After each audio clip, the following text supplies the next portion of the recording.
दो शर्तों को मानने के बाद सोनम वांगचुक ने जो अपना फास्टिंग तोड़ा है, इससे अगर बात करें कि इस प्रोटेस्ट पे क्या असर पड़ेगा, क्या प्रोटेस्ट आगे जाकर के अब खत्म हो जाएगा, तो ऐसा नहीं है।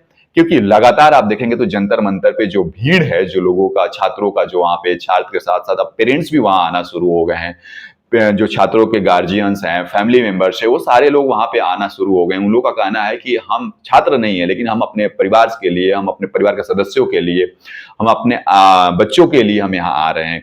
क्योंकि अगर अभी हम आवाज नहीं उठाएंगे तो कल को हमारे बच्चों के साथ भी इस तरह की समस्याएं होती रहेंगी। क्योंकि लगातार पेपर लीक होने से छात्र बहुत ज्यादा परेशान हैं और बहुत सारे छात्र जो है सुसाइड कर लेते हैं। इसी वजह से वहां पे गार्जियन, पेरेंट्स, भाई, बड़े जो स्टूडेंट्स नहीं है, जो जॉब कर रहे हैं, वो लोग भी वहां पे प्रोटेस्ट में आ रहे हैं। कुछ लोगों का ये कहना होगा कि प्रोटेस्ट में तो छात्रों का प्रोटेस्ट है, फिर यहाँ पे बड़े बड़े लोग यहाँ पे क्यों आ रहे हैं? बहुत लोगों का ऐसा डाउट है। तो इसका यही है मकसद।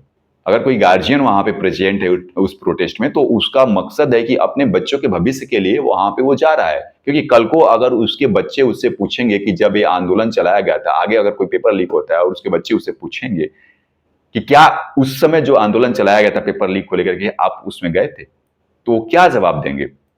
अगर वो गए हैं तो प्राउडली कह सकते हैं कि हाँ, मैं उस आंदोलन में गया था आपके हक के लिए लड़ने के लिए। इसीलिए वहां पे लोग इकट्ठा हो रहे हैं।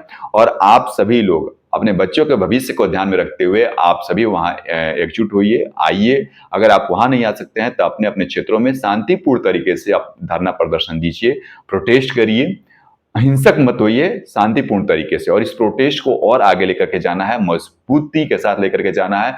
सरकार अभी थोड़ी सी झुकी है, सरकार को पूरी तरह से झुकाना है जब तक से कि धर्मेंद्र प्रधान का इस्तीफा न ले लिया जाए। और इसके साथ मोदी जी ने जैसा कहा कि हम एक फास्ट ट्रैक कोर्ट की स्थापना करने जा रहे हैं, नया कानून लाने जा रहे हैं, इन सभी व्यवस्थाओं के साथ साथ ये सुनिश्चित होना चाहिए कि आगे किसी भी सूरत में पेपर लीक नहीं होना चाहिए। क्योंकि पिछला पेपर लीक जो कराया गया था उसमें एयरफोर्स को लगाना पड़ा था। क्या एयरफोर्स का यही काम रह गया? अगर वो पेपर लीक रोकने लगेंगे तो फिर हमारे देश की रक्षा कौन करेगा? ये सोचने वाली बात है और बहुत ही बड़ा कंसर्न है देश की सिक्योरिटी को लेकर के। इसीलिए ऐसा व्यवस्था हो कि आगे इस तरह से पेपर लीक ना हो, सभी बच्चों का भविष्य सुनिश्चित हो, सेफ हो, सिक्योर हो, इस तरह से अनिश्चितता में न डाला जाए। आज हमने एग्जाम दिया, कल पता चला कि पेपर लीक हो गया, कोई उसमें किसी की जवाबदेही नहीं है, किसी की अकाउंटेबिलिटी नहीं है। इस तरह से नहीं होना चाहिए। इसीलिए ये प्रोटेस्ट अभी काफी चलेगा जब तक से कि सरकार सारी बातें नहीं मान लेती। उसमें से धर्मेंद्र प्रधान का इस्तीफा है, सरकार का अभी जो रवैया है वो बिल्कुल नहीं रवैया है कि धर्मेंद्र प्रधान का इस्तीफा लिया जाए। और ये तभी संभव होगा जिस तरह से प्रोटेस्ट चल रहा है वो वैसे ही चलते रहे, लगातार चलते रहे, तभी ये संभव होगा। अभी आप सभी की एकजुटता की वजह से ही सरकार थोड़ी झुकी है और उसी का नतीजा रहा कि कैबिनेट मंत्री जाकर के वहां सोनम वांगचुक का प्रोटेस्ट तोड़ने के लिए आग्रह कर रहे थे, अंततः वो उनका प्रोटेस्ट तोड़वा दिया गया। दो शर्तें भी मान ली गई है। मोदी जी इंस्टा रील बना करके वीडियो इंस्टा पे अपलोड कर रहे हैं, रात को 12 बजे 1 बजे ट्वीट कर रहे हैं। सोनम वांगचुक के प्रोटेस्ट टूटने के बाद मोदी जी 1 बजे के आसपास ट्वीट करते हैं और कहते हैं कि हम कामना करते हैं कि सोनम वांगचुक अपना पिछला जो वजन था वो रिकवर कर लें।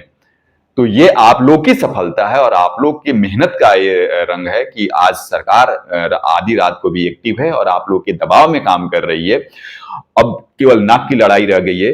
यहाँ पे मोदी सरकार ये सोच रही है कि हमें हमारे मंत्रियों का इस्तीफा न देना पड़े, कोई ऐसा रास्ता निकाल लिया जाए ताकि छात्रों को समझा लिया जाए, छात्रों को किसी भी तरह से घुमा करके गोल गोल उनको संतुष्ट कर लिया जाए, लेकिन मंत्री का इस्तीफा ना देना पड़े। इस विचार पे सरकार मंथन कर रही है, इस पे सोच रही है सरकार। लेकिन आप सब ध्यान रखना कि आप लोग का जो प्रोटेस्ट शुरू हुआ था उसका मुख्य मकसद था पॉलिसी सुधार, एजुकेशन पॉलिसी सुधार के साथ साथ धर्मेंद्र प्रधान का इस्तीफा।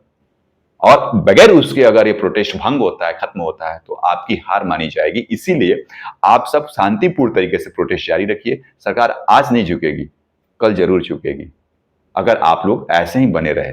लेकिन यह ध्यान रखना है कि कभी भी हिंसक नहीं होना है, शांतिपूर्ण तरीके से हमेशा प्रोटेस्ट करना है और लगातार अनिश्चित काल तक बने रहना है जब तक से कि बातें न मान ली जाए। जय हिंद, जय भारत।